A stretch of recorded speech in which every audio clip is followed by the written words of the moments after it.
Estimados irmãos espíritas e não espíritas,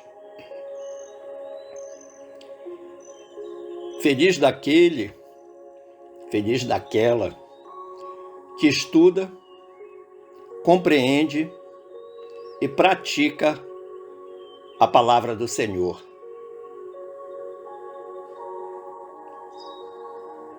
Cumpre devotadamente com todas as orientações evangélicas de Jesus. Faremos hoje uma reflexão em torno do item 3, intitulado Homem de Bem, que está no capítulo 17 do Evangelho segundo o Espiritismo.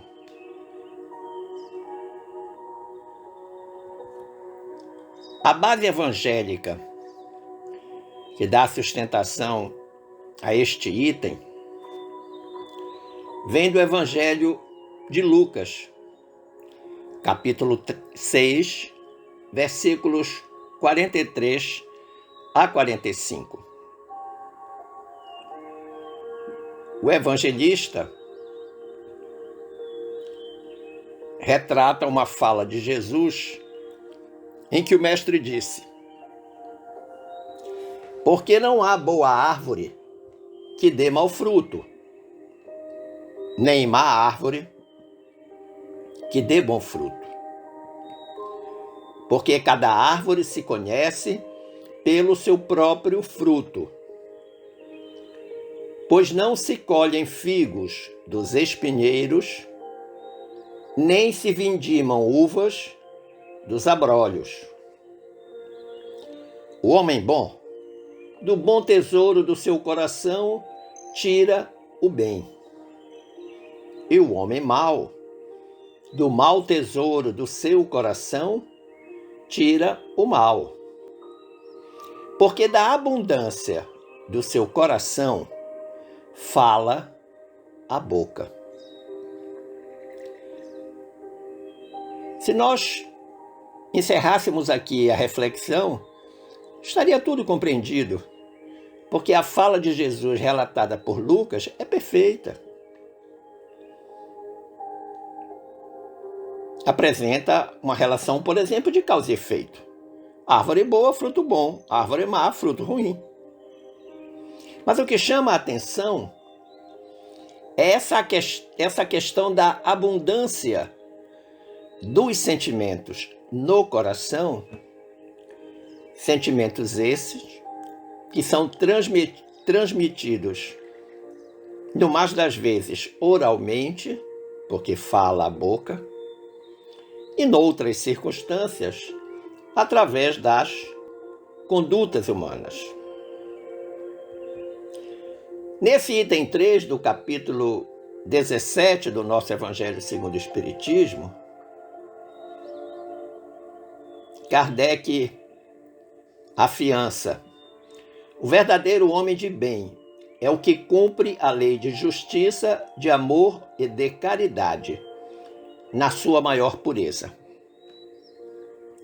Lembrando que esta é a última das leis morais descritas lá na parte 3ª do Livro dos Espíritos. E é a única lei que vem com uma trilogia: justiça, amor e caridade, que são absolutamente indissociáveis. Se faltar uma, as outras não existem. E uma curiosidade, é a única lei moral assentada numa trilogia, porque todas as demais leis são sobre um único assunto. Lei de destruição, para que nós tenhamos uma ideia. Todos nós, em sociedade, costumamos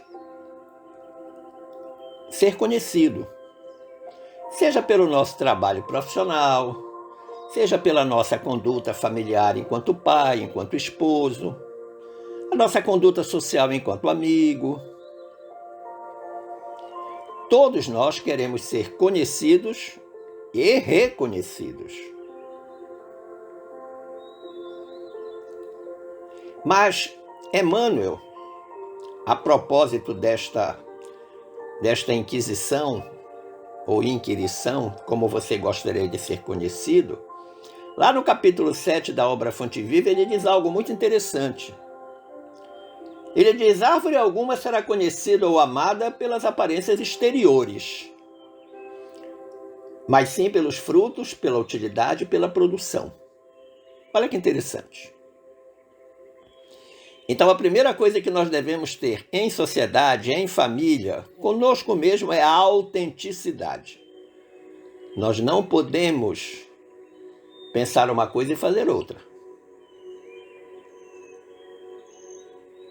Emmanuel continua dizendo: assim também nosso espírito em plena jornada. E aí ele cita uma fala de Jesus: pelos frutos os conhecereis, disse o Mestre. Pelas nossas ações seremos conhecidos nós, repetiremos nós. Ou seja, cada um de nós vai ser conhecido pelo que fizer, de bom e de ruim. O esforço tem que ser sempre na prática do bem.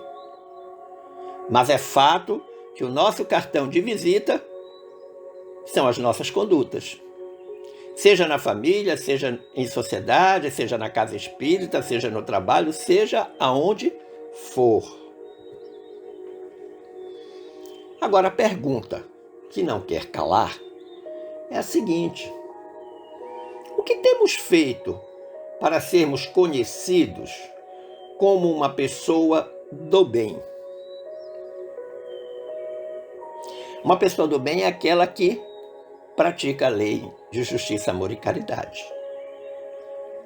O que cada um de nós tem feito efetivamente para ser conhecido? Lá no Livro dos Espíritos, na questão 918, há um texto que pode ajudar-nos a responder essa questão. Disseram os Espíritos: verdadeiramente o homem de bem é o que pratica a lei de justiça, amor e caridade na sua maior pureza.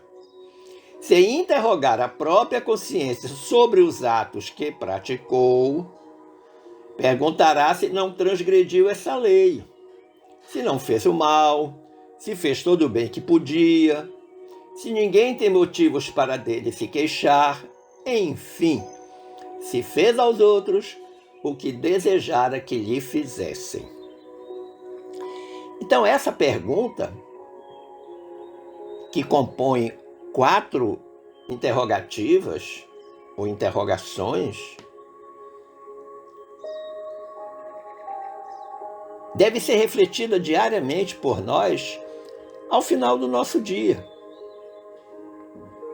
Antes do recolhimento para o repouso noturno, quando repassarmos todas as nossas atividades, essas perguntas devem conduzir a nossa reflexão.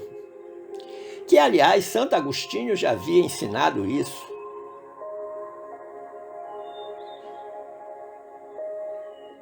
Por isso que os espíritos disseram que é preciso interrogar a consciência, a própria consciência, sobre os atos que praticou.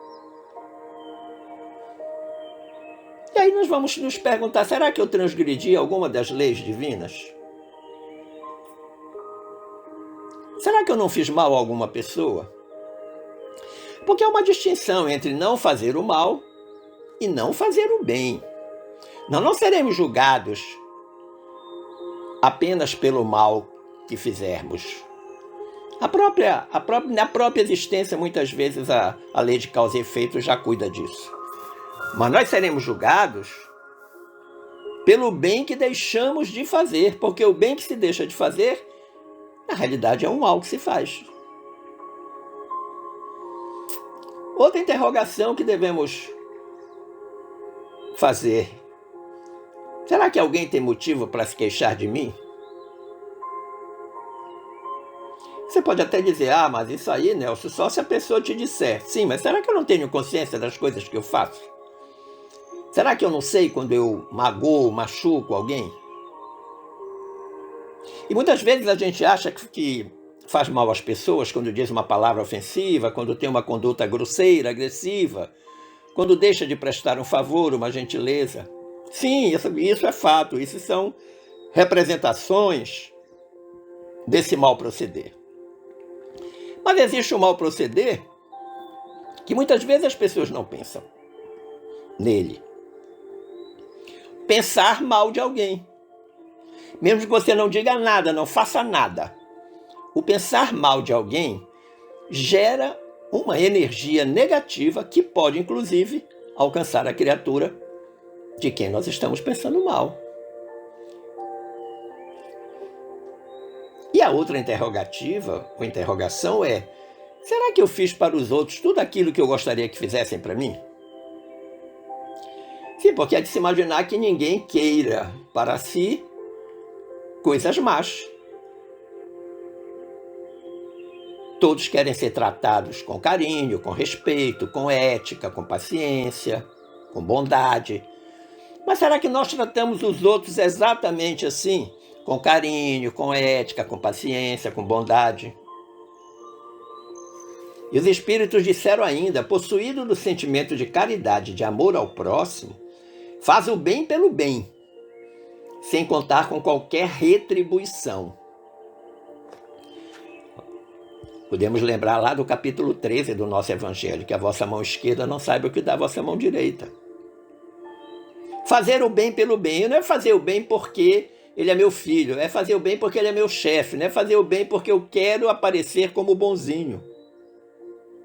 E não esperar nada de ninguém, essa é a parte mais difícil. Porque isso aí implica no reconhecimento, e todos nós gostamos de ser reconhecidos. Queiramos ou não, nós temos uma pontinha de vaidade que cobra isso, sem dúvida. E os espíritos disseram ainda: e sacrifica seus interesses à justiça. Sacrifica os seus interesses à justiça. Ou seja, o que eu quero para mim não é tão importante quanto o que eu quero de bom e justo para os outros. Tem pessoas que pautam sua vida numa existência por conveniência. Só fazem alguma coisa se levar vantagem, se ganhar algo. Isso é terrível. Isso é de uma mesquinhez, de uma pobreza intelecto-moral sem precedentes. E no final, os espíritos então dão 3 características importantes para essa pessoa do bem. Diz: é bondoso, humanitário e benevolente para com todos. Portanto, não há regime de exceção. É para com todos. Mas fulano não gosta muito de mim, eu não gosto muito dele, ele já fez algo para mim que eu não gostei, eu não vou ter essa condescendência com ele. Não, a recomendação é para com todos. Amai os vossos inimigos não significa dizer que vai dormir com eles ou sentar na mesa para fazer uma ceia com eles. Mas é respeitá-los, não querer o mal para eles. E quando eles precisarem, servi-los, ajudar, sem dúvida. E eles apontam a razão porque temos que ser bondosos, humanitários e benevolentes. Por quê? Porque nós vemos irmãos em todos os homens. Nós compreendemos que somos filhos do mesmo Pai, portanto, irmãos, independentemente da crença, independentemente da raça. Isso é algo importante de nós refletirmos. No capítulo 15 do nosso Evangelho, segundo o Espiritismo, há uma expressão, uma frase, no item 10 desse capítulo 15, que é muito interessante nesse contexto que nós estamos examinando. Disseram os Espíritos: submetei todas as vossas ações ao governo da caridade, e a consciência vos responderá. Olha que interessante. Esse capítulo 15 de que nós estamos falando é fora da caridade não há salvação. Olha que interessante. Submetei todas as vossas ações ao governo da caridade. Ou seja, tudo que eu fizer tem que vir adornado na moldura da caridade. E a consciência vos responderá. Ou seja, todas as vezes que o que eu estiver fazendo não estiver na moldura da caridade, a consciência tem que acusar. Você não está fazendo o que é certo. Você não está fazendo o que é certo. Os espíritos disseram mais: não só ela evitará que pratiqueis o mal. É a própria consciência nos alertando que pratiqueis o mal, como também fará que pratiqueis o bem. Ou seja, ela induz, ela provoca, ela estimula. Porquanto uma virtude negativa não basta, é necessária uma virtude ativa. Olha que interessante isto. Está lá na Instrução dos Espíritos desse capítulo 15 do nosso Evangelho: fora da caridade não há salvação. Ou seja, a forma preventiva para não fazer o mal é fazer o bem. É a forma mais inteligente que nós podemos encontrar. Mas o venerando Bezerra de Menezes,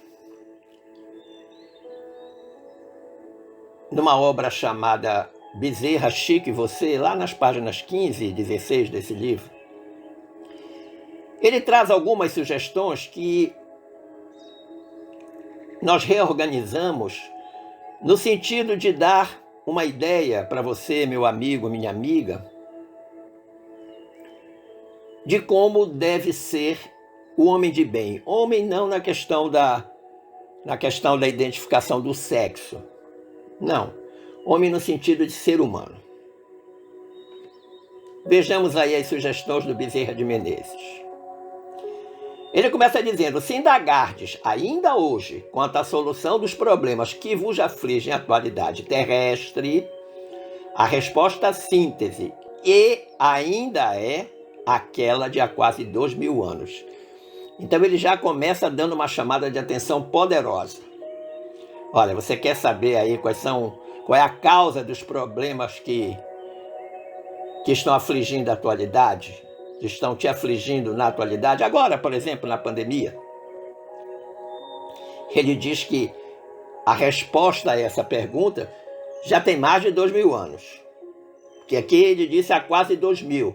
Foi o ano que o Chico Xavier recebeu a mensagem. E qual é a resposta síntese? Caridade de uns para com os outros. Caridade mútua, caridade recíproca entre as pessoas, porque elas são irmãos. E o Bezerra ainda diz mais: caridade que se vos expresse em respeito e entendimento fraternal no relacionamento de cada dia. Então, duas características na expressão dessa caridade: o respeito e o entendimento. Eu até inverteria, eu diria entendimento e respeito. Porque o respeito já vem como consequência da minha capacidade de entender o outro. Entendendo o outro, eu o respeito. Aí o Bezerra vai começar a apresentar, então, algumas sugestões. Por exemplo, ele diz: gentileza diante da agressividade. Quantas vezes nós somos instados em certas circunstâncias em que as pessoas são extremamente agressivas com a gente? E às vezes a resposta já está na ponta da língua. E mal a gente recebe a provocação, de imediato já tem a resposta. Temos que ser gentis. O silêncio pode ser uma forma de gentileza. Mas nós podemos perguntar à criatura: por que isso, meu amigo, minha amiga? Eu gosto tanto de você, tenho tanto carinho e respeito, por que isso? Qual é a razão deste seu comportamento? Outro exemplo: paciência para com o desequilíbrio. Todos nós, em algum momento do dia, da vida, experimentamos uma situação de desequilíbrio. Nós não conseguimos reagir positivamente diante de certas circunstâncias. E quando os outros fazem isso com a gente? Qual é a nossa reação? De paciência ou de impaciência? Nós procuramos ir, por exemplo, para o lugar do outro, numa experiência de empatia. Nós tentamos minimizar a situação com palavras de bondade, de apoio, de respeito. Certas situações, por exemplo, diante de uma pessoa extremamente desequilibrada, o silêncio é a melhor forma de ajudar. Porque por vezes a gente vai dizer alguma coisa e ainda piora a situação. A criatura fica mais aborrecida, mais desequilibrada. Segue Bezerra. Fé viva perante as chamadas desilusões do caminho. Quem nunca se desiludiu? Quem nunca ficou diante da desilusão? Quem nunca esperava uma coisa e aconteceu outra? Castigo? Não. A culpa é exclusivamente minha? Nem sempre. Fui eu que atraí essa desilusão? Pode ter sido, pode não ter sido. O fato é que a desilusão só tem uma finalidade: despertar virtude crística do entendimento, da paciência, da bondade, da resignação. E para que essas virtudes crísticas sejam efetivamente apresentadas em nós mesmos, é preciso que haja uma fé viva. A fé viva significa dizer que eu me submeto às leis de Deus, independentemente das sanções que o não cumprimento destas leis possa me causar. E que eu tenho que ter consciência de que se eu errei, eu deverei reparar. Ah, mas eu não fiz nada, muitos dizem, e não tenho por que merecer isso agora. Não fez nada nessa existência e nas anteriores. E se você foi alguém que numa existência passada cometeu um grande mal contra esta criatura que agora lhe ofereceu a taça amarga da desilusão? Porque nada acontece por acaso. A lei de causa e efeito é a grande lei que rege o universo, no qual nós estamos imersos, fazemos parte dele. Diz o Bezerra: otimismo à frente das provas. Situação está difícil, problema é grande, seja otimista. Lembrando aquela frase célebre do Chico Xavier: tudo passa. Se naquele momento está havendo uma grande dificuldade, é porque você precisa dela. Mas você vai dizer: Senhor, eu tenho certeza que tu me darás força, equilíbrio, paciência, dignidade para enfrentar esta prova. Eu sei que eu preciso dela, mas contigo eu conseguirei enfrentá-la a contento. Lembrando lá a canção católica, muito bonita: segura na mão de Deus e vai. Não temas, segue adiante e não olhes para trás. Isso é otimismo puro. Até porque, pelo fato de você olhar para trás, não vai resolver o problema. O que foi que eu deixei? Jesus disse: quem põe a mão na charrua e olha para trás não pode estar comigo. Não pode ser meu discípulo. Ser otimista é ter consciência do tamanho da prova e do tamanho da sua capacidade de enfrentar a prova. E sabendo que com Deus você conseguirá superar. Agora, muitos, a prova chega ao meio-dia e eles já querem que às 13 horas ela esteja resolvida. E não é assim que acontece.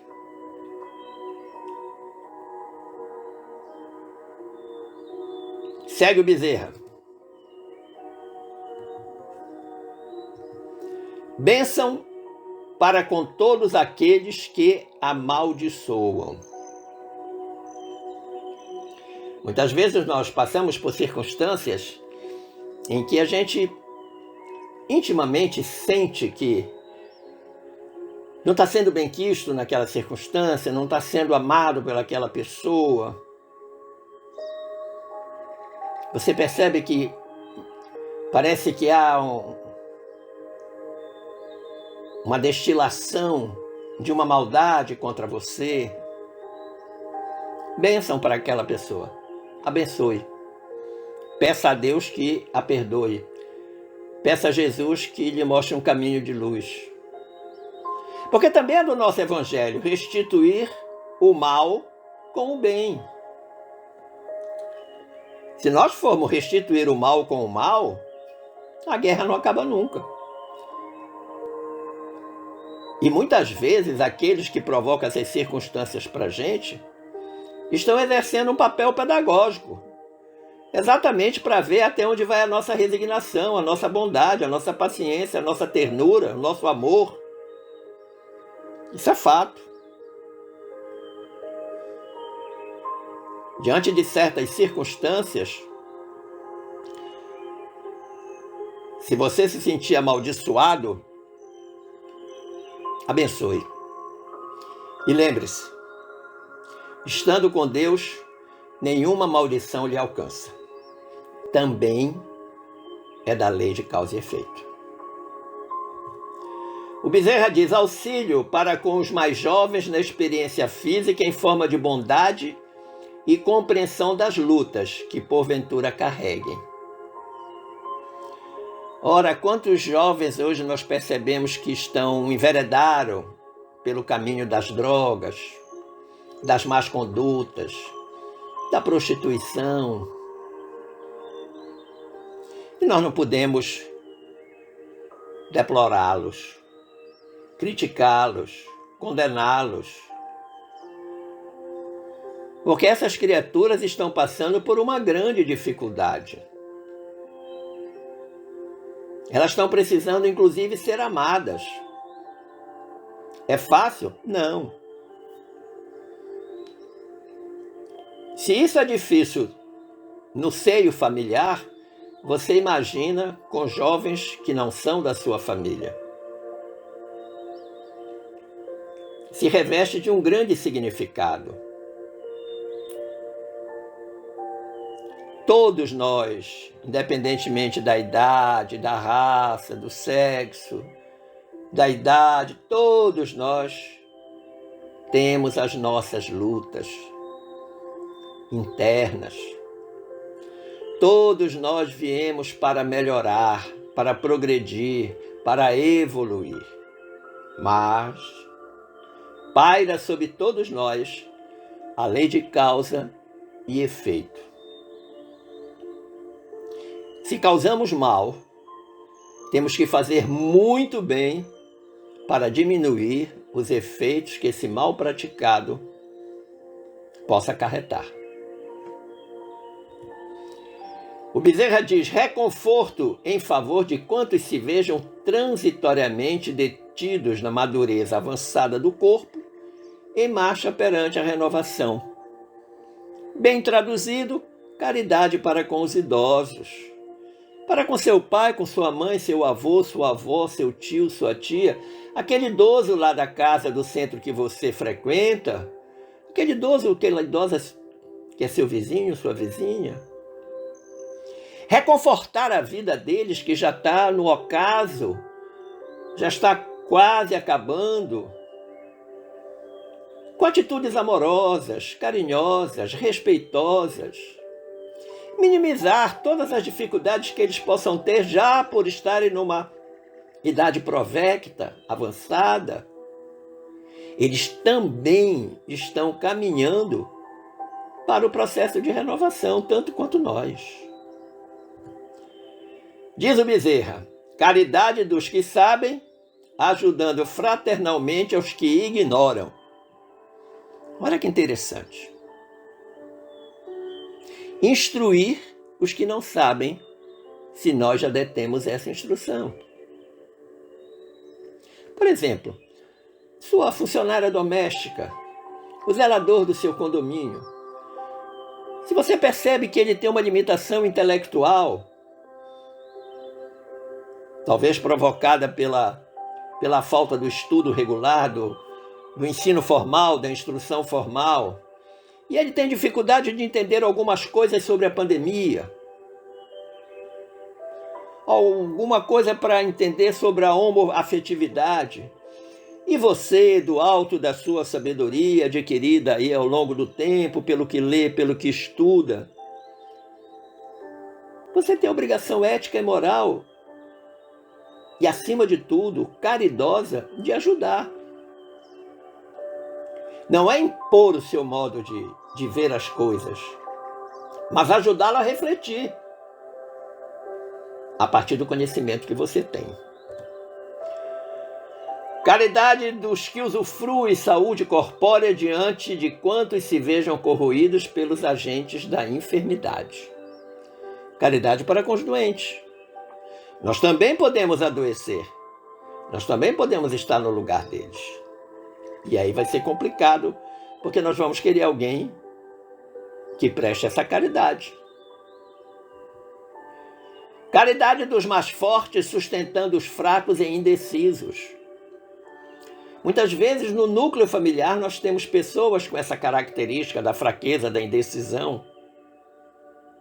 E se nós nos sentimos emocionalmente, psiquicamente, espiritualmente mais fortalecidos para ajudá-las, ajudemo-las.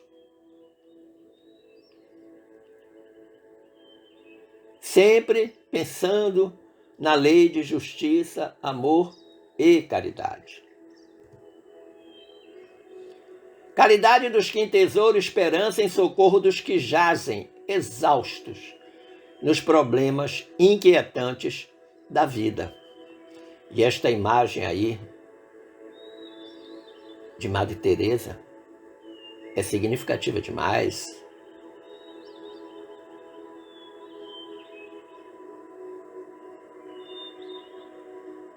Quantos já estão cansados da luta, das dificuldades?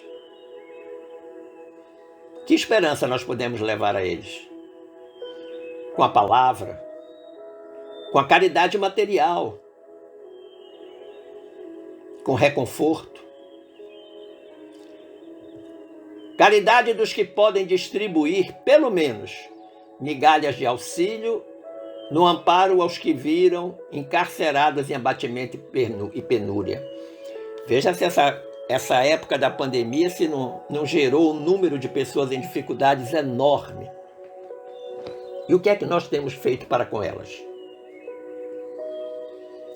Nós temos saído da nossa zona de conforto, do nosso bem bom, para ir em direção a essas criaturas.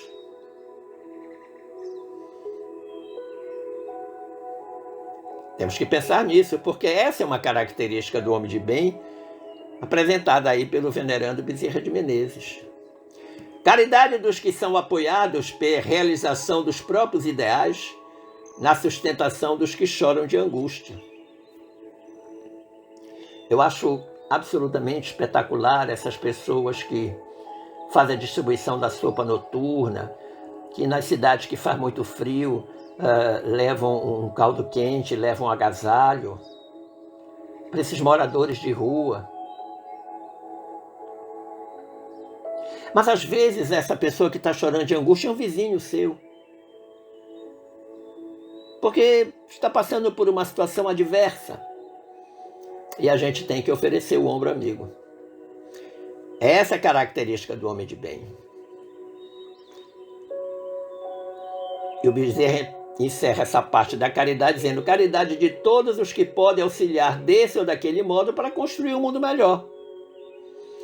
Todo mundo quer um mundo de regeneração, mas muitos não querem se regenerar.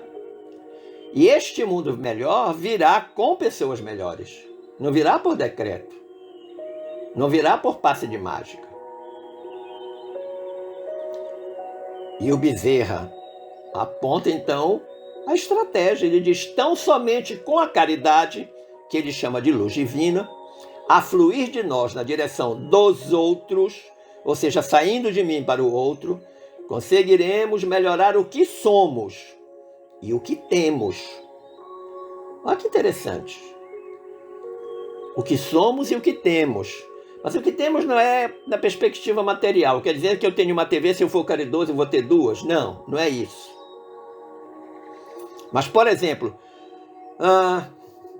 eu tenho saúde. Com a caridade que eu praticar, eu vou ficar mais resistente à doença. Que é diferente de ter mais saúde. Eu vou ficar mais resistente à doença. Ou, quando a doença chegar, eu vou saber enfrentar melhor. E o que somos? Temos consciência de que somos espíritos imortais? E que a vida continua depois que a gente deixar o corpo físico? E que tudo que nós fizermos agora renderá juros e correção monetária na próxima vida?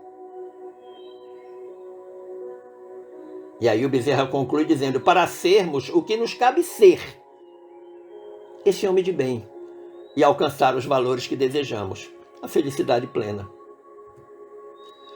Agradecendo o carinho da atenção, as boas vibrações emanadas, eu espero ter contribuído para o entendimento deste tema e desejo que fiquemos todos em paz com Jesus. Um forte abraço.